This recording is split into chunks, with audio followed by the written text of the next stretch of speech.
Chemical City Double Reeds is a full-service double reed shop specializing in the sale of instruments, cane, accessories, and sheet music. Double Reed Dish listeners can enjoy free shipping with code DRDISH, all caps, no spaces. Visit them in Baton Rouge, Louisiana, or online at chemicalcityreeds.com. Specializing in the finest assortment of oboes, clarinets, bassoons, and their accessories, Rdg Woodwinds serves musicians from around the world. Their employees are all professional musicians who have a deep knowledge of the products they sell. RDG's repair shop has an international reputation with a combined 100 plus years of experience among the 5 repair technicians. Plain and simple, RDG provides excellent products and fabulous customer service. Visit them at rdgwoodwinds.com. They look forward to working with you. Hi, I'm Galit Kaunitz. And I'm Jackie Wilson, and you're listening to Double Reed Dish, a podcast for oboists, bassoonists, and the people who love them.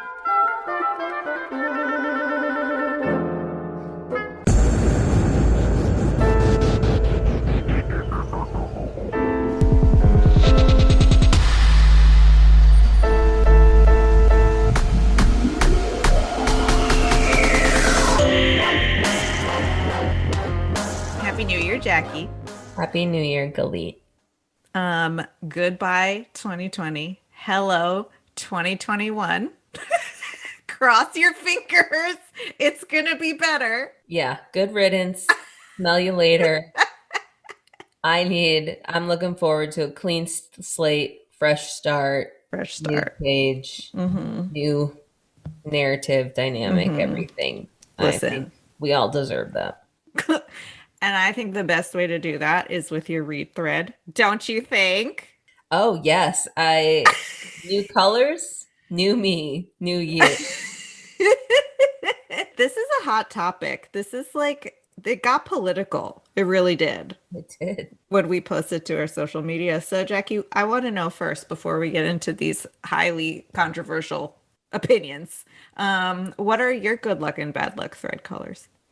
Well, it's interesting because I don't depend on thread color so much, provided it is double F nylon thread, which I think is traditionally an oboe. Oh, that's right. But I have found that I really like using that on my bassoon reeds.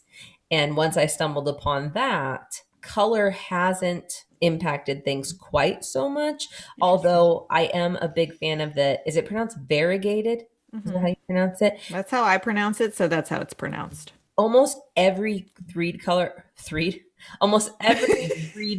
color I have is some form of variegation. So I don't know. I guess maybe variegation is my good luck and solid colors are my bad luck. Well, same for me too, actually. Solid colors snap on me more. And us oboists, we tie with such tension like we do everything else with. Every time it breaks, I punch myself in the chest. But to answer the fundamental question, yellow tends to be my absolute worst. And I think I'm one of the few people on the planet where hot pink will make me some really nice reeds. Yeah, I can't deal with hot pink. Hot pink is garbage. Also green, garbage. Well, medium garbage. Garbage light. But I do love some variegated thread. I've had really good luck with all this squirrely stash variegation I've got going on. Yeah. We asked our friends on Instagram and it got heated. Lots of diversity in the responses here. So Jen Case has an amazing story. Here it is. I was working at Oboe Works when Rice Thread stopped spooling reed thread for us. We sold out of every color except brown. We had a high school student come into the shop to buy his first reed making kit. I was talking him through everything in the kit and then we got to the thread. I said, unfortunately, we currently only have brown thread in stock. He looked at me confused. He said, but it's just color, right? It doesn't really matter, right? I paused, contemplating telling him he clearly wasn't an oboist, and lied. Yes, it's only a thread color. You will learn in time, young one. Young, poor, unfortunate soul. Oh, to be young and so naive. Although I do have to say, I have this espresso bar thread that is brown neutral toned, and it's giving me fabulous reads. So maybe not all is lost. Perhaps. You are not the only oboist for whom neon colors are an Achilles heel. Tim Gocklin says, I have never, ever been able to make a good read using neon thread. And Courtney Miller agrees that neon, though she loves bright colors, is not her friend. Andrea agrees with me that she can't make a reed with pink thread to save her life. Same, Andrea. But then Liz Cook Tishon says that pink works the best for her. Interesting. Maybe she's got all the good pink vibes. Liz. Andy says, I have a gorgeous teal thread that has only produced disastrous reads, like wavy tip, crack down the middle, sounds like a dollar store kazoo nonsense read. Which is, maybe it's time to just throw that teal thread away. First. Oh, Stefan Levesque says green don't work at all. Jessica says blue. It doesn't matter what shade it is, the reeds never quite work right, which introduces the variable of shade. And is there a distinction between a light version of a particular color and a dark? I'm going to say yes. I'm going to say yes too. Kirsten says not to get political or anything, but variegated thread causes looseness. Get out of here. I'll take it. It also causes joy and easily distinguishable reeds of the same thread type, which is very nice when you've just made a batch. Megan says, the prettier the reed, the better it sounds, which is probably because I subconsciously give the prettier reeds more attention. The halo effect is applicable to reeds as well as people, apparently. Well, Happy New Year, everyone. We wish you the most beautiful reeds, the strongest threads, the prettiest color combos, and good sounds. Good sounds. Let's do this. Let's do this 2021.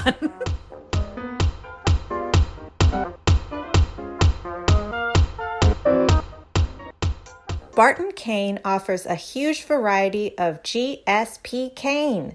Leave the cane processing to them. Use coupon code DoubleReedDish rocks my world for free shipping on your next Barton Cane order. www.bartoncane.com. Founded by Logan Esterling, Reed Design is pushing the boundaries of oboe and English horn reed making.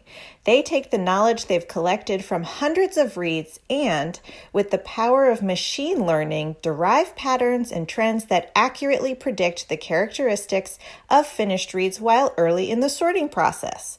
The result is quality reeds with characteristics you can count on. Using their products will save you valuable time and let you get back to what you love, making music. Visit www.reeddesign.io to learn more. That's REEDESIGN.io.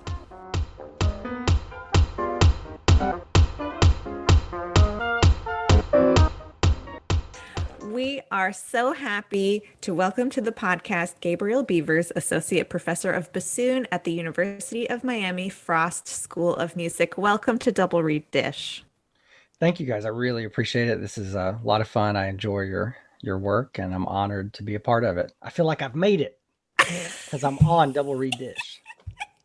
Yes, thank you. It's on the record. We always love to start by asking our guests how they began studying their instruments. So could you tell us how you began playing the bassoon? Yeah, I mean, I grew up in rural North Alabama, and I played some piano, I played saxophone, and I had a very motivated and tenacious band director. His name's David McDaniel. He's not retired yet. I just looked him up today because I thought it might come up. Apparently he's teaching in Oxford, Alabama. I don't even know where is, and I'm from Alabama, but he was just fantastic, and he wanted to build a great program, and he took a couple of us who were maybe less than completely motivated on our instruments, but had some talent, and do what band directors do, suggest that we start the bassoon. And my friend and I, Gregory Peebles, who later became a member of the group Chanticleer, actually, as their I countertenor. love them. Yeah, we started bassoon at the same time. And Greg then went over to oboe, and I stayed on bassoon. And my band director was right. It motivated me. I think I liked that it was a little different. I also wanted to join orchestra because I loved film music. I loved all the John Williams scores and things like that.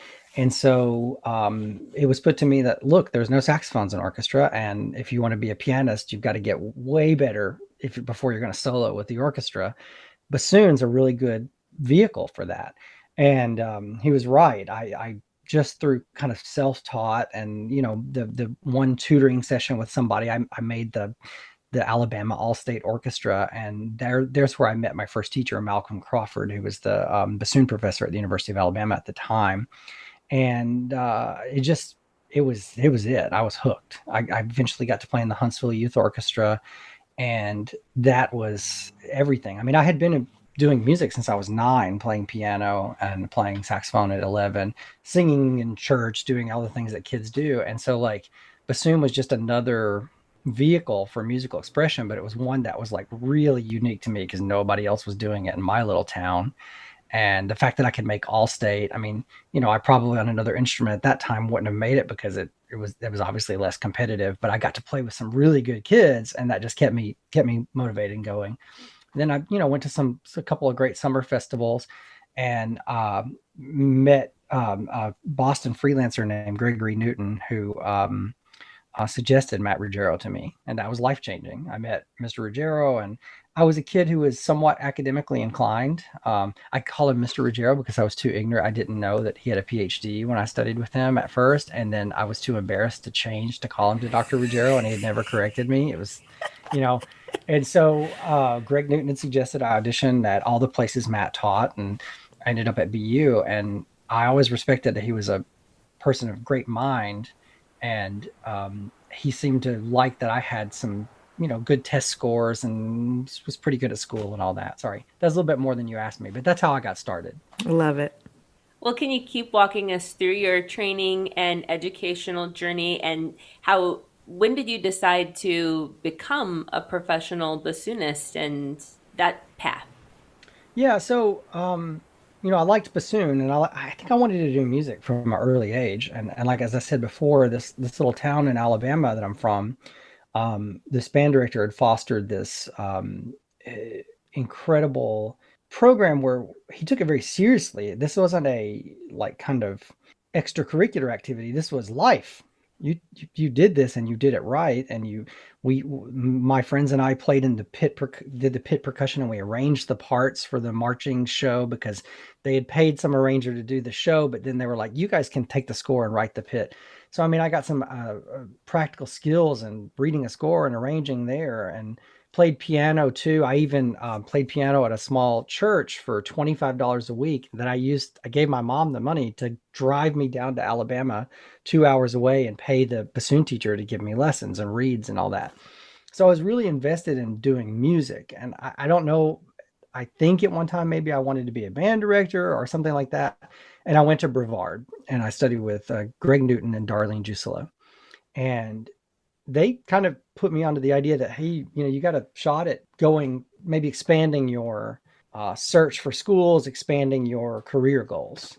And that's when I decided. I think it was Brevard. I mean, I think so many, it doesn't matter if it's Brevard or Swanee or Aspen. Well, Aspen's probably not a high school festival. Brevard, Swanee, Marrowstone, high school, Blue Lake. I'm sure so many of us have those kind of stories where you do a summer where you can focus just on your music, and you're like, oh my God, this is it. I've got Mine to was do Lucerne. this.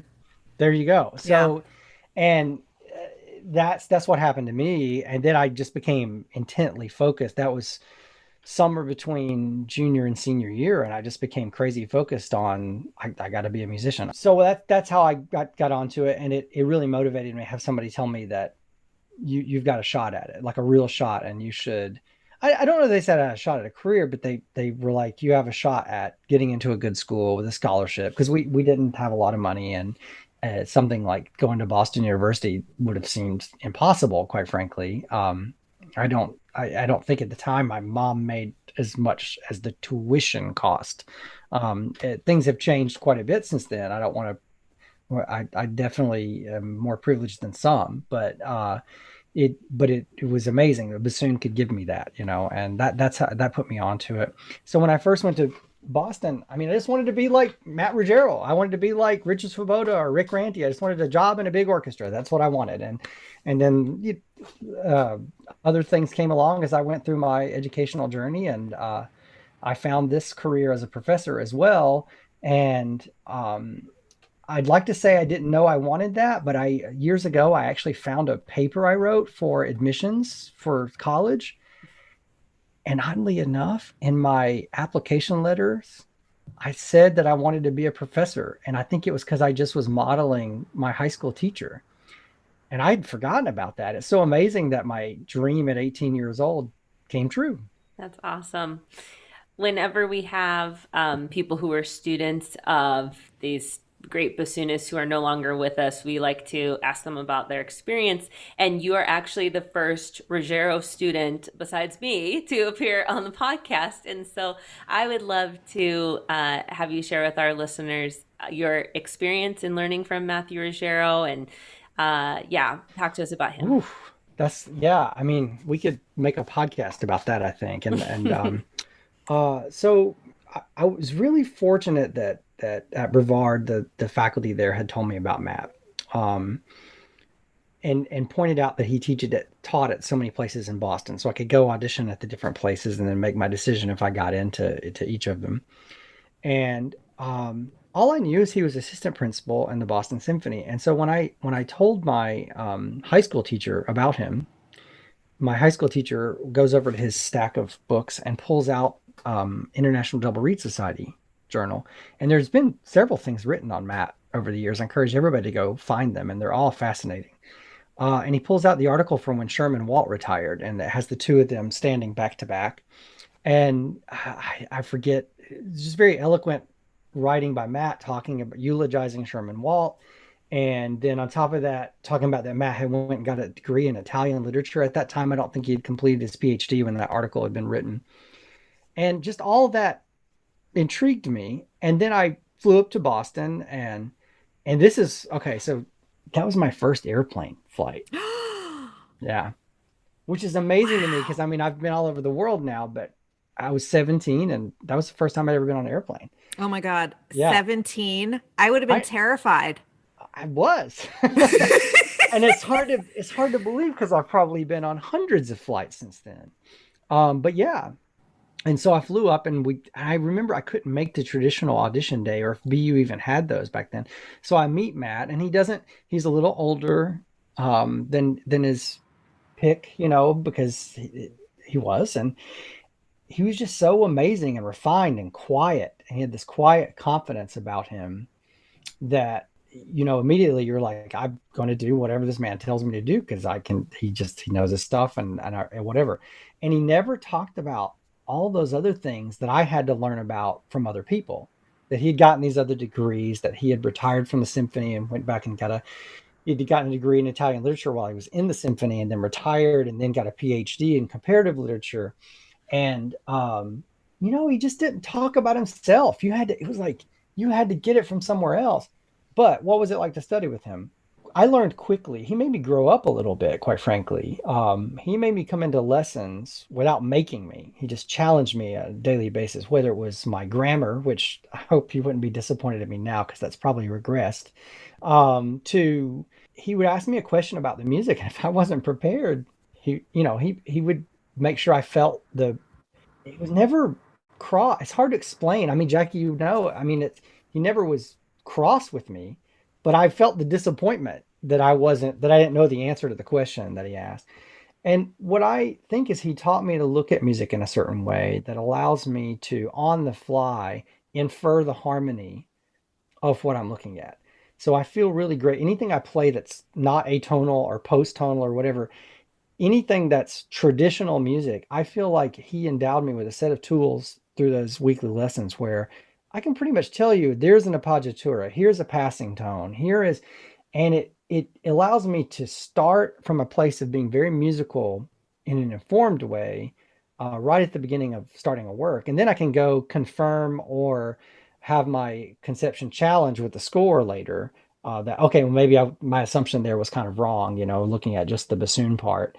And that was primary in studying with him. That overrid everything else.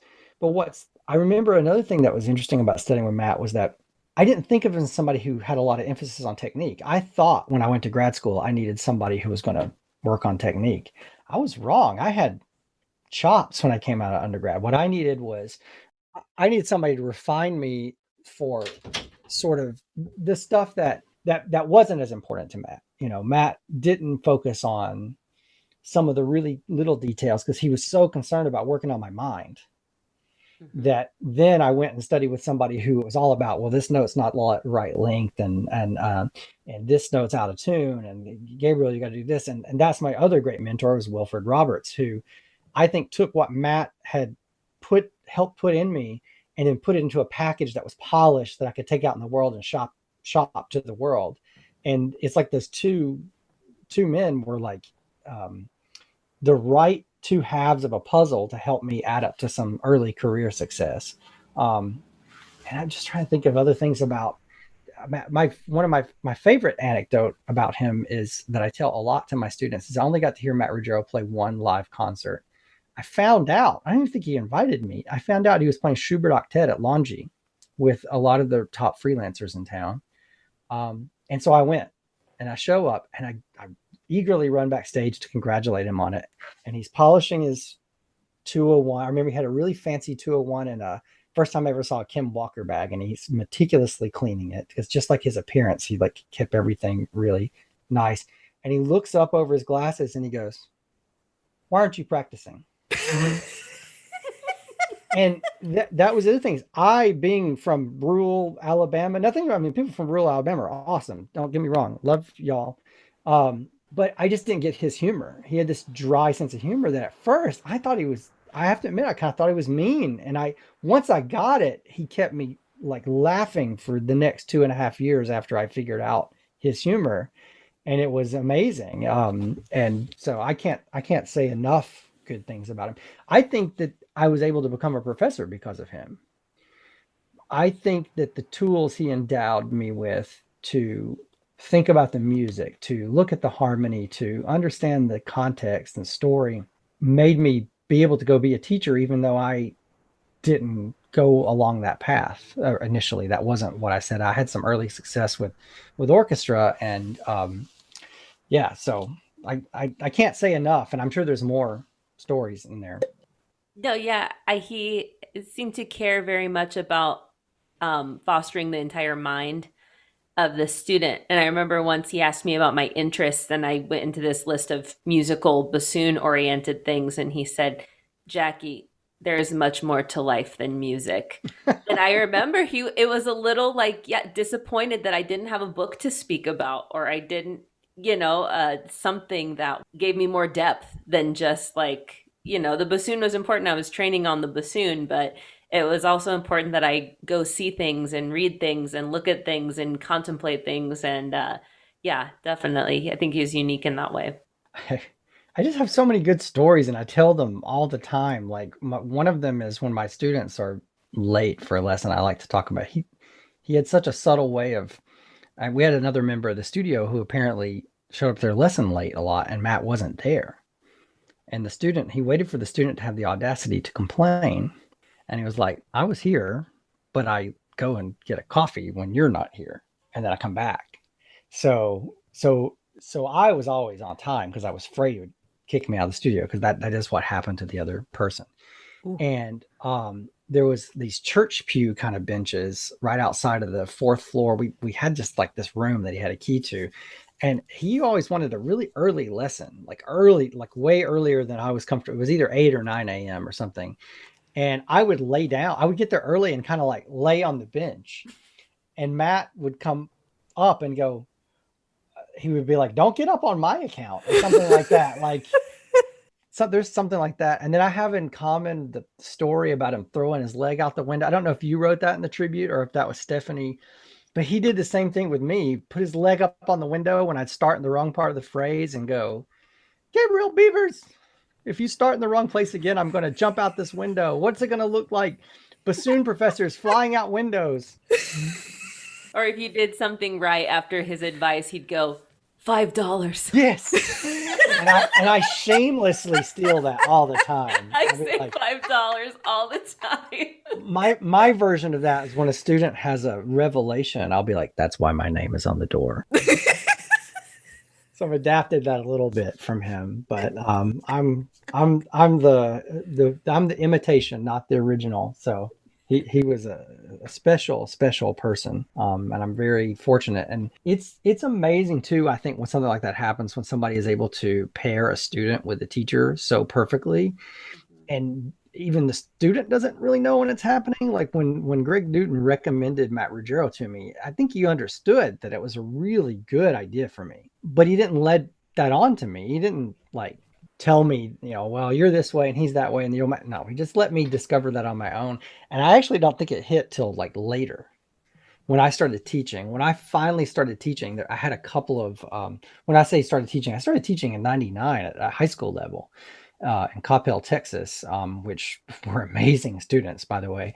I was fortunate to inherit from the previous teacher there some like world-class high school all-state bassoon kids. But when I first started teaching at the college level, I remember thinking about Matt, oh my God, he was so patient with me in a way that I haven't learned yet. Because I remember doing the John Pieri and I would like conveniently forget it at home. Oh, I forgot my book. My students can't do that to me because unlike Matt, who was adjunct and didn't have a permanent office, I have a filing cabinet, so I can just open it and then drop it on their stand.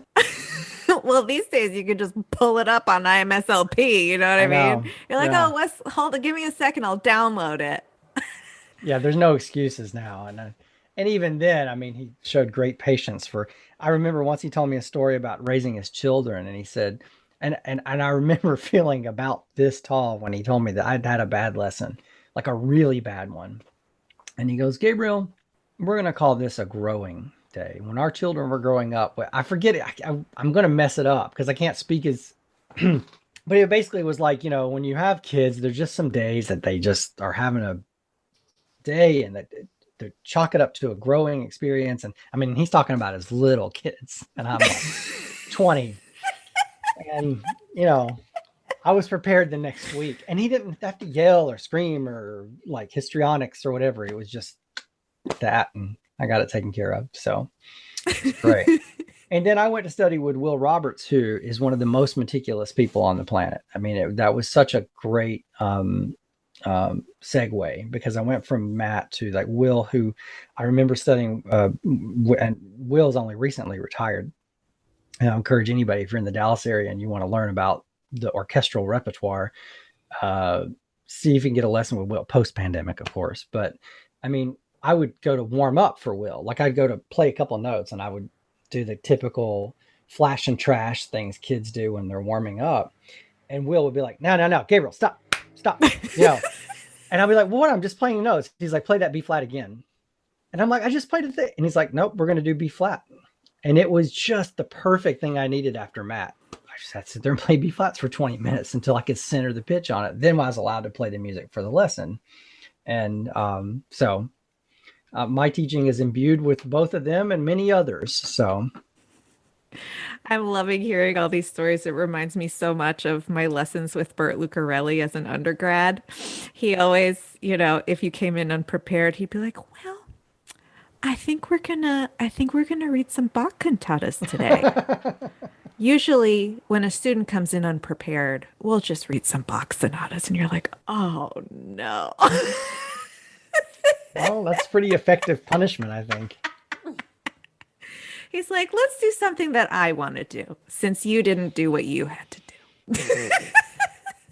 I've become more and more compassionate, I think, as I over the years. That in the early days of teaching, I was probably more, and now I'm more like, well, what's going on? Like I don't know. I think you have to survive a little bit, I think, after a while. But wow, yeah, at least you learned to sight read, right? That's right. Yeah. Well, that's a perfect segue since you talk about teaching. Can you take us further in your professional journey and talk about how you got to your current position at the Frost School of Music? Yeah. So I'm very fortunate. I got a job really young. I was very young. I was 24, and I got a 1-year position at the University of Missouri, and that came about 1 year visiting assistant professor position, and that came about because at SMU, I did my master's at SMU with Wilford Roberts. Um, I took a wonderful pedagogy class with Alan Wagner. And I don't think he's teaching there anymore, but he did a great job. I really feel like I learned a lot about teaching and a lot about college teaching in that class. And this is at the master's level. And one of our like the music education professors, Jim Odie, was a guest for a unit on resumes and CVs, and had us do cover letters, and it's an assignment I do with my pedagogy and lit class here at Frost, and I did it at LSU. I take that same assignment and replicate, whether they're undergrad, master's, or doctorate. We all do it because it can come in later if you're going to go on and get a terminal degree, and you still use the same information. And so Dr. Odie was like, "Hey, you did a good job on this assignment, and I hear your master's recital was pretty good. Why don't you put these things together and apply to this job at the University of Missouri that's in this month's CMS?" So I did, and I got the job. And I fell into that so easily. And I obviously had some aptitude for it, or it wouldn't have happened, that I don't think I kind of took it for granted, I think. And I learned a lot at Missouri that year. This was in 2001. And what a formative year. I mean, this was during 9/11. And I mean, a lot of stuff, world stuff happened then. And I kind of took it for granted because it happened so easily for me. And I'd always wanted to play in orchestra. And I re-auditioned for the New World Symphony. I'd been a finalist. While I was at Missouri, I was in a 1 year. So I knew I needed to hustle and try to find something else. Well, I got into New World Symphony. And so that was great. I'm going to go from Missouri to the New World Symphony. And then on a lark, I took the second bassoon audition in Milwaukee. And I won a 1-year position, second bassoon in Milwaukee. So I actually had to not go to New World and go to Milwaukee. And I attribute that win at Milwaukee to being in Columbia, Missouri, and being so young that I couldn't really relate to the other awesome faculty who were great mentors. But I couldn't hang out with the students because that's inappropriate. And I was kind of lonely and just practiced a lot and made a ton of reads. And I was ready for the audition in Milwaukee. And it was almost like second nature. And because I had just won New World, or got the fellowship at New World, I didn't feel a lot of pressure. It was like, oh, this is just be a fun audition. In my whole career, that seems to be when I've done the best, is when I don't need it, but instead it's something I'm doing for the joy of it. And then the musicianship comes out. And so I went to Milwaukee for a year, for a 1-year position, and then re-auditioned for New World and went to New World for 3 years.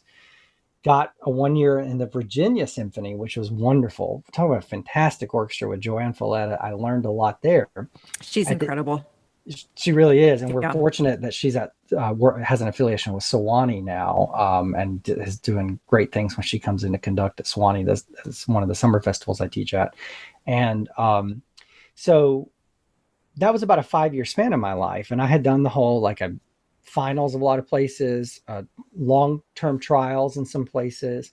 And I was even offered a 4th year in the New World Symphony. I had a decision to stay for a 4th year. And the 4th year is you have to make a special application and have a reason that you're staying for a 4th year. And I was fortunate that my reason was signed off on, and I was able to stay for 4th year. But then I won the 1 year in Virginia, and I realized that was a pretty important experience. I needed to go be principal bassoon of an orchestra.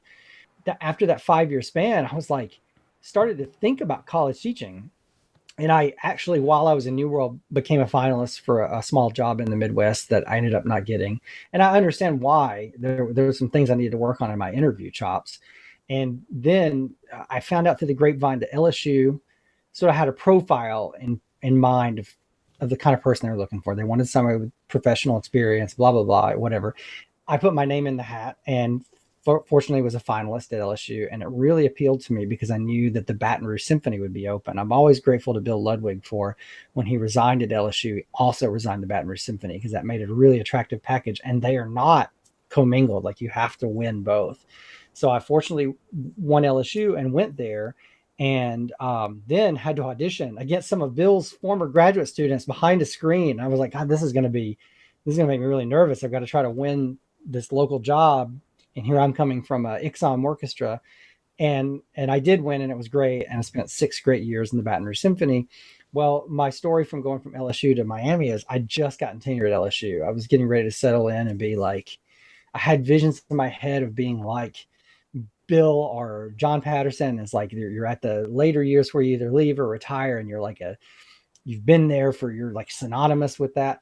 And the Miami thing came open and my wife and I have a connection to this town and it just made sense for me to throw my hat in the ring down here and it worked out. I got the gig and I've been here for 8 years and it's been a really interesting and great journey that's resulted in some cool creative product and I've had some amazing students and that's how it is. So you've done both orchestral playing, higher ed teaching, sometimes at the same time. And I feel like sometimes we as musicians feel like we have to choose almost between those two paths. And I'd be interested in hearing about your mindset and how you approached your career in a way that allowed you to go comfortably between these two areas and how you approached that in terms of your career. I love how you say comfortably. It's aspirational. Well, I'll say the worst things that I can say to me, and I used to be really defensive about it, and I've learned to just kind of let it roll off my back, so to speak. I've had over the years people who aren't in our business, or maybe they're really young, like a student or a parent or something, go, the people who are real players or they say they kind of put us in the other box because we're professors, or I'll be like, well, what is it? Would you rather play or something? I was like, I do play. I play in like 4 orchestras. I mean, I'm fortunate because I'm in a major metropolitan area that I'm actually playing almost the equivalent of a kind of small regional orchestra that's full time between all my stuff. But even if I wasn't doing that when I was at LSU and really only playing in Baton Rouge Symphony, the beauty of a college teaching job is the creative freedom it gives you. And it's like, I can decide that I want to record a concerto with an orchestra. If you're in an orchestra, that's not as easy because you're in an orchestra. If you're not, like, you can have the time to plan and write grants and do all that kind of stuff. So I am a player. It informs my teaching. And I still play. I'll go play substitute third bassoon with the Utah Symphony or substitute third bassoon with Naples. And it's like, yeah, I'm playing a supportive role. And I learned so much from that when I go and sub with a really high level orchestra like that, because I learned really quick that my reed skills have gotten rusty. Like if I can't make an entrance as well as a fantastic, like if I'm playing with Kristen Sonnenborn and she's playing and she comes in as pianissimo and I'm like, oh man, I got to go back to the hotel room and brush up this reed so I can match her. If I'm playing with Lori Wyke, I've got to be able to play the way they play. And that I always get more ammunition for my lessons and my chamber coachings when I do that. So playing informs my teaching and practical. I think about like, what's our title? We're applied faculty. Well, I've got to go play in order to apply it. And the good and the bad and the ugly all help me learn. That we've all learned from when the conductor gives you, people can't see this on the podcast, but I'm conducting in Zoom and they give you this as your entrance. And you're like, that's a better lesson than somebody telling you need to learn to play, come in perfectly in tune, pianissimo on an F sharp. And so I can't not play if I take too much time off of playing, whether it be chamber music or orchestra or whatever, I feel like my teaching suffers because of it. And I actually get easier on the students. And I'm not a hard charging teacher. I really believe in building intrinsic motivation in the students. I think that, yes, if you're a student that needs me to constantly, pardon my language, but they say, I want a teacher that can kick my butt. And it's like, well, the problem is when you're an adult, that's not really the way the world works. You've got to want to do it for you, because in the real world, if you're not doing well, nobody really tells you, and then suddenly there's an uncomfortable conversation with the dean or the personnel manager or something. They don't go, hey man, get your stuff in gear. No, that doesn't work that way. So I really try to instill in my students that you've got to be motivated. And I find that when I don't play, I tend to go easier on them. And when I play more often, I feel like I'm more meticulous, whether it's a Milde etude or Weissenborn or even a new piece of music. I mean, even that new music, gosh, if I'm going to teach them to do new music and I'm not doing it. So I feel like, yeah. So how do I navigate it back and forth? I do enjoy the fact that because I did have some success winning some one-year positions and making finals for some other things, I have to admit I have traded on that in my career a little bit. That is I'm fortunate that happened for me. And I feel like I can relate that experience to students. With college teaching, I remember being in my 20s and I did really well with a good amount of effort, but not a exhausting every part of my being kind of effort. And academia taught me how to do that.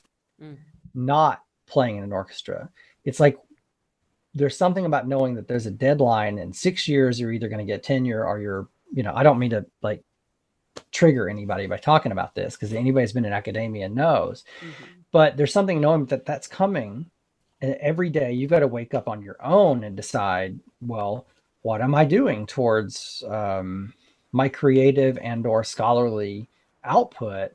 And then when you do get a project that you got funded, in my case, it's my solo albums, and you had to contract the musicians and you had to make it all happen, when it's so important to you that it's several late nights of listening to edits or writing program notes, and all of it's going to be packaged and put out there with your name on it. I learned how to be disciplined through that more than I did through trying to play the Marriage of Figaro perfectly. It's another great segue into another great topic, your recording history. You've done some really great albums, and I'd love to hear about, especially your most recent one. Tell us about your projects that you'd love to connect our listeners with. Oh, thank you. The one that just came out is called Swagger. That was the choice of calling the album. That was my idea, but the choice of the name was not my idea. I commissioned a work by my esteemed colleague, Charles Norman Mason, for amplified bassoon, brass quintet, and percussion, because I'd had this long desire to do something with the bassoon mic'd. But in the last couple of years, I have jumped on the bandwagon that some other trailblazers have clearly established, like Paul Hansen and those guys, and adopted some of these amplified bassoon techniques. And that's because Robert J. Bradshaw wrote a piece for me called The Miracle of Glasgow that uses guitar pedal effects and distortion bassoon and all that. Well, because I'd kind of got into it, somebody finally listened to me about, I want an amplified bassoon piece. The microphone bassoon piece with brass came long before I was interested in distorted bassoon. This is something I've been thinking about for a long time. And Swagger by Charles Norman Mason, which lends its name to the album, is him sort of taking the conversation we had about that I've been sitting in the bassoon section all these years with the brass mowing us down, blowing wall of sound behind us, and we play with them, but we can't be heard, but we're sort of a color in the sound. And I thought, well, what would it be like if you amplified the bassoon and let us play along? If the bassoon is such a complement to the brass as the orchestration folks would have us believe, couldn't that work? Couldn't it be like Shostakovich, but I'm the loud person?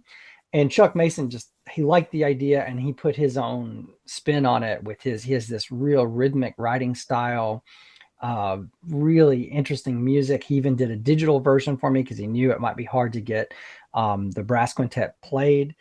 And so the album coalesced around those two works, the Swagger by Charles Norman Mason and the Miracle of Glasgow by Robert J. Bradshaw. I had asked Rob when I first came to Frost to write a piece for me that incorporated sort of rock and roll influences because two reasons. I'd already been playing that Moods in Blue piece by Gurno Wolfgang, and I'd already been playing the James Lawson Strange Interlude piece, and I loved both of those.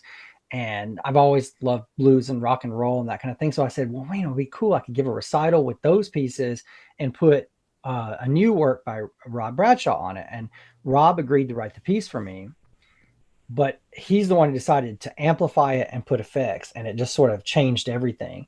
I had originally wanted to put Rob's piece on my second CD, A Quirky Dream, and it just didn't fit. It not in a bad way, but it was just going to blow the rest of the pieces dynamically out of the water, not a qualitative or like in a quality way, but like just it was so different. And I was like, I need to think to the future and make another project around that. Well, I had two great pieces, Rob Bradshaw and Chuck Mason. So then I commissioned my former colleague, Brett Dietz, to write a piece for me. I didn't give him any instructions except for to say, write a piece for amplified bassoon and percussion, and I want to play it with you. And that was it.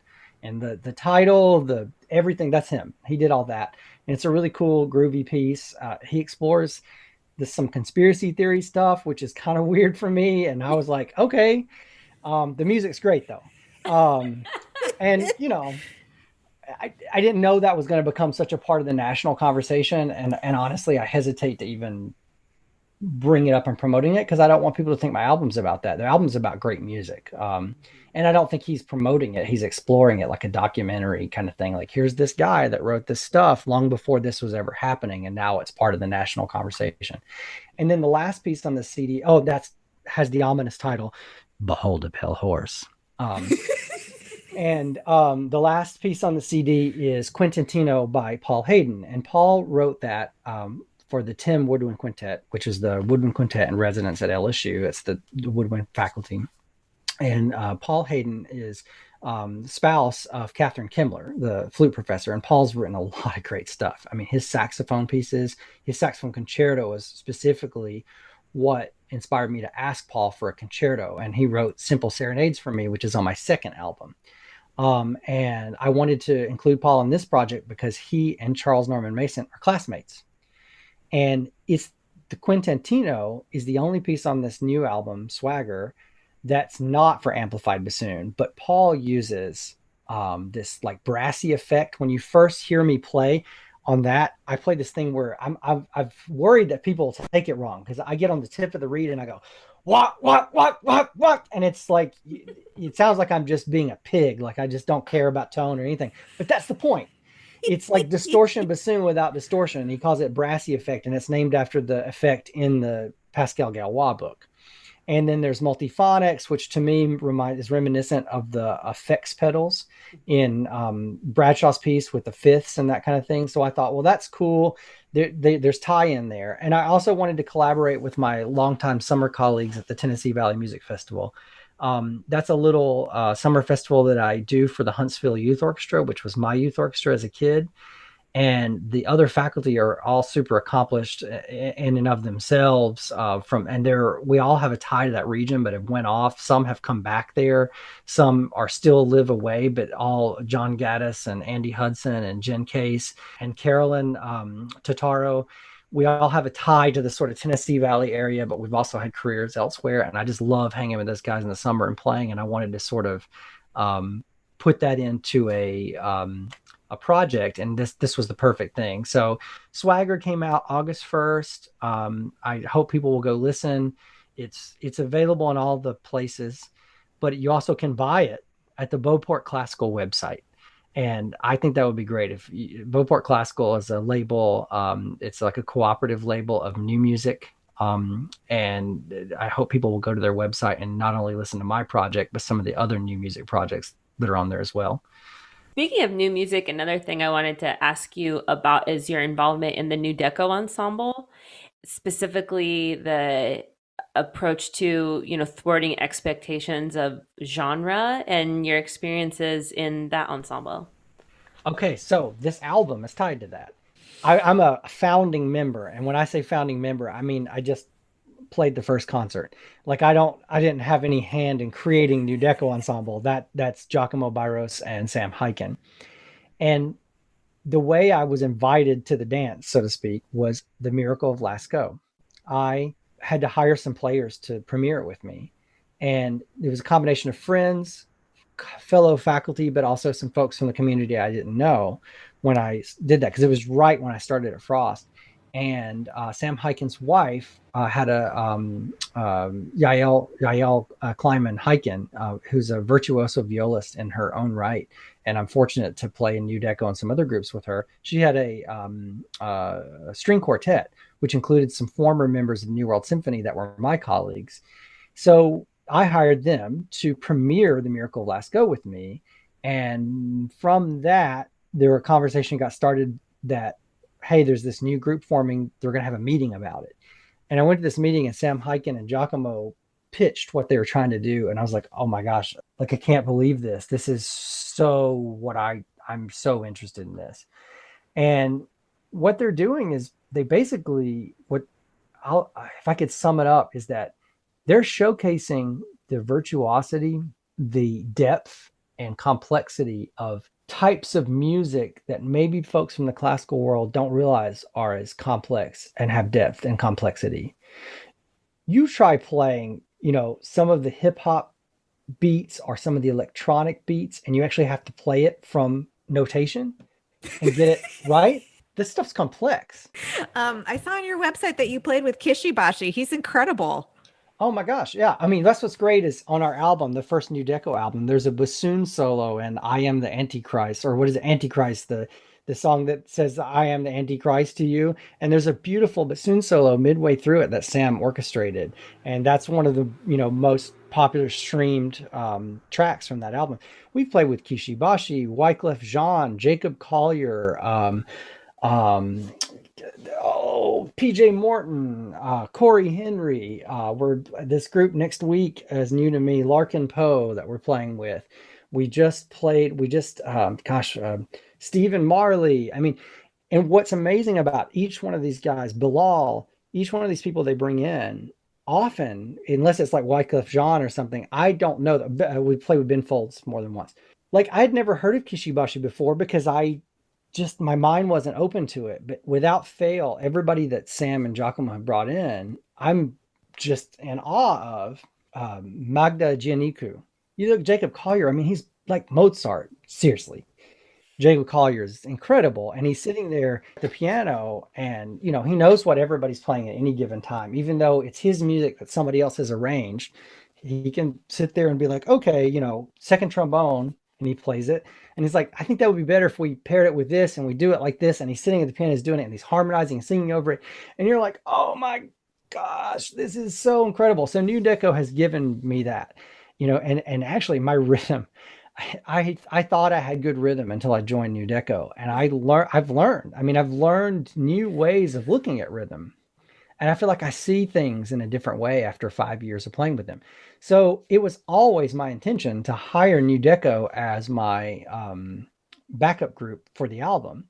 And what really worked out really well was that New Deco was doing their first album, and I had approached the leadership of New Deco about using a chamber, even more chamber version, because I had limited funds with the internal grant that I had, an even more chamber version of New Deco to record Glasgow with me.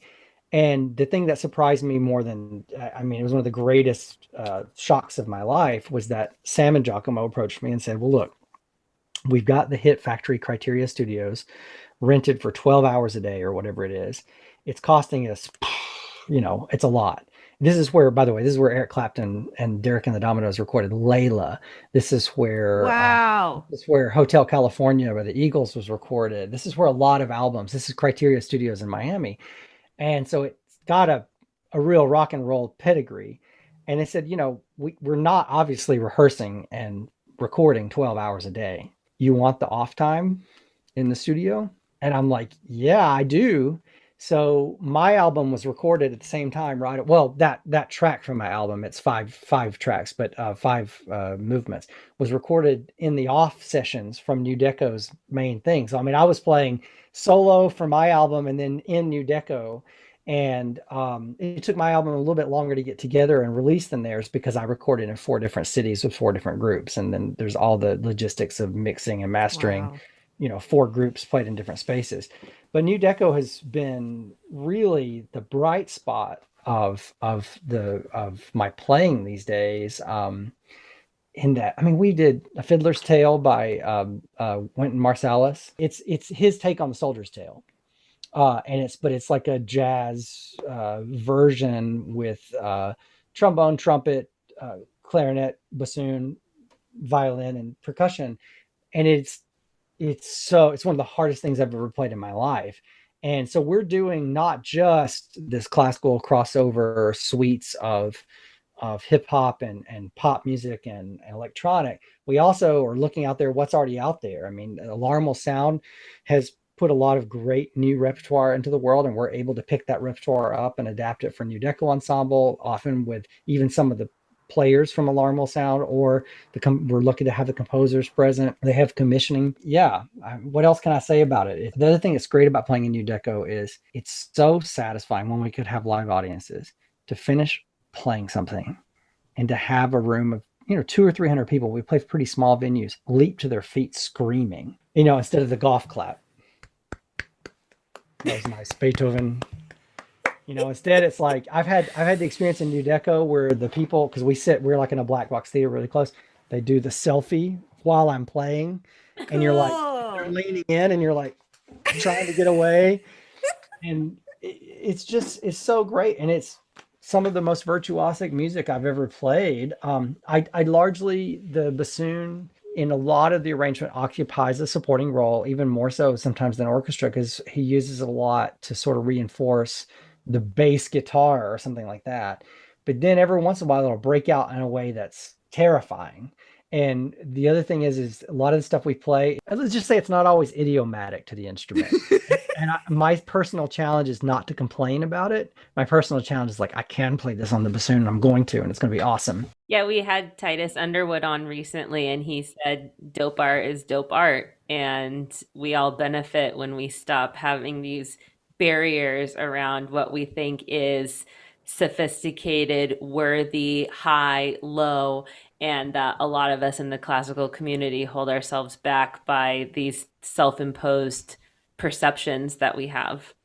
I couldn't agree more. And I would challenge anybody who has that perception still. If you could be, the most recent person who's kind of blown me away that way is Wyclef Jean. I knew of him that he played in the Fugees and he had some hit songs, but I've never interacted.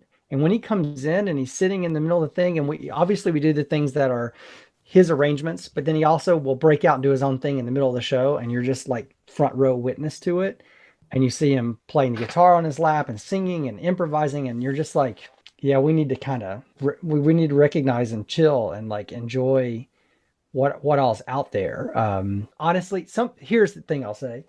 Often I find sometimes folks who are coming from either the commercial pop jazz side of things, their ears are better for harmony and dictation and those kind of things than a lot of folks who came from I'm assuming we have a collective background.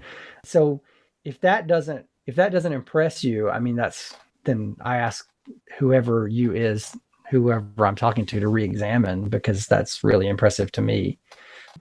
What is your advice for young musicians who aspire to have a career like yours? So if you're talking about specifically college teaching, I would say there's a lot of people wanting to do that now. And I guess there always was, but I see a lot of folks who kind of think it's going to be a fallback or easy or something. And I'm like, I actually think it's emerging as quite the opposite, because we have so many people getting terminal degrees and fewer positions. And so what I would say is, I think first of all, you do have to be virtuosic at your instrument. You're asking somebody to hire you as an expert at your instrument. There's just no substitute for that. But that's not enough. Also, earning all the degrees is not enough, because I've sat on a ton of committees at this point. And I can tell you there's an endless supply of people with all the right degrees. What distinguishes people are a lot of things. And I think you have to have one of those things to go with all that. And that is like, and in both of your case, you've come up with this podcast, for example, that I think everybody at this point, we know who you are. You've done this. This is significant. Look at what Uni Wong's done this last summer with the National Bassoon Meetup. She provided a really important service for people. And now I mean, I knew who she was before, but look what she did. Look at what Karen Miller's doing with the Bassoonists Without Borders. You have to have a project, a thing you've done, or you have to have won an orchestra audition or made the finals or won a competition or wrote an important book or something. It can't just be, hey, I played the instrument well and hey, I've got all the degrees. And the other thing I'd say is, don't underestimate the value of connection, friendship. And I don't mean, I know people like to network and that kind of thing, and that's great. But what I think is more valuable is genuine connection to people. And the way that happens is through, for me, was just being a part of different summer festivals, being part of the New World Symphony. Then those people are in your life and they're your friends. And yes, it is networking, but it doesn't feel that way because, and the thing I didn't do well when I was younger, even kind of when I was in New World, but that actually helped loosen me up a little bit, is I was never really good about the hang. I was always a little uncomfortable with it. And only as I got older and more comfortable and more relaxed in who I am, would people go, hey, we're going to this place afterwards, that I start saying yes. And I wish I would have said yes at 20, 21, 22, just went and then talked about something that's not bassoon, which I have a hard time with because I love talking about bassoon and making this genuine connection with people. And so I think that that's it. You've got to be around. You've got to be somebody that people like to be around. You've got to do something. And I don't want to tell people what that something is because sometimes I fear, I'm not going to say what it is because I don't want to give away this young person's project, but I had a person in one of my classes tell me about this really off the wall idea about what they wanted to do with an orchestra, an idea they had for an orchestra that I can't tell you because somebody will steal it. It's so good. And they were embarrassed to kind of tell me. And I'm like, oh my God, if you did that, if you could pull it off, that would be your thing. And your thing probably doesn't come from something your teacher told you to do. It's something you discovered for yourself and you're passionate about and you work really hard at it. And I think that's how you, with that added to a good education and the right credentials, add up to the kind of career I have. The other the advice I would give people is don't give your music making over to the equipment. You are a musician. And that's one of the ways I comfort myself when a reed's not going well, or my bassoon is a little out of whack. That bassoon and that reed is not me. The music's in my head. And I can pour that music through whatever medium I'm playing. I think it's important that people do play some music away from their bassoon. I hope people do play a little piano, even if you're not good at it. I hope people will sing, even if they're not good at it. Hope folks will try to play a little percussion, even if they're not good at it, because when the music then becomes a sound in your head, the audiation, and then you can apply it to anything. When you come back to bassoon, which you've trained so hard to master, it enhances it, and it really helps me get through moments where I'm not afraid my reed won't work, or I'm insecure about an entrance or something. I just did a recording session yesterday for like a holiday concert here, all socially distanced with masks. I even wore a mask when I played, and I haven't played in public with people except for one other time in the last 7 months, and I just had to think about like the sound in my head. If I thought about the fact that I haven't played in 7 months, or that my reeds haven't been tested with other people, which we know how bad that is. You think your reed's great until you play it with other folks. But because I can hear the music in my head, I've played it was Nutcracker, so I've played it a lot of times. And just trust it. Trust that it'll come out because I'm a musician. I'm somebody who this music belongs to me, and not Heckle, Fox, Puchner, whatever name is on that stick of wood I'm holding in my hand, So that's what I would say. And just be awesome. You got to be good. That's the thing I'll say. I mean, I don't want to make anybody feel bad about themselves, but there is no substitute for having some mastery. And if you can establish yourself, then people will listen to what you have to say. I think about Matt Ruggiero and his intellectual side. I mean, his ticket to play was the fact that he was a good bassoonist. And then we all discovered all that other stuff about him. Now, it doesn't mean that if he had not discovered that he was a scholar early on, that he couldn't have gone that way. But we all know who he is because of he had a distinguished position and then was able to share his knowledge. So I hope this is helpful, and thank you.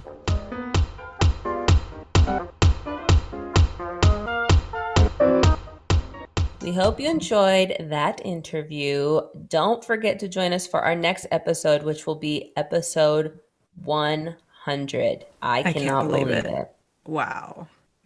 And you can find out about that episode on our social media. Follow us on places you get your podcasts. You'll be number one to know who's coming up. This is the best closer we've ever done. Ever. Our next guest for episode 100 of Double Reed Dish is Associate Principal Oboe of the Los Angeles Philharmonic, Marian Kuzik. Jackie, it's definitely time to end this nerd parade. Go make reads with your best good luck color. And throw your bad luck color in the trash can that 2020 belongs in.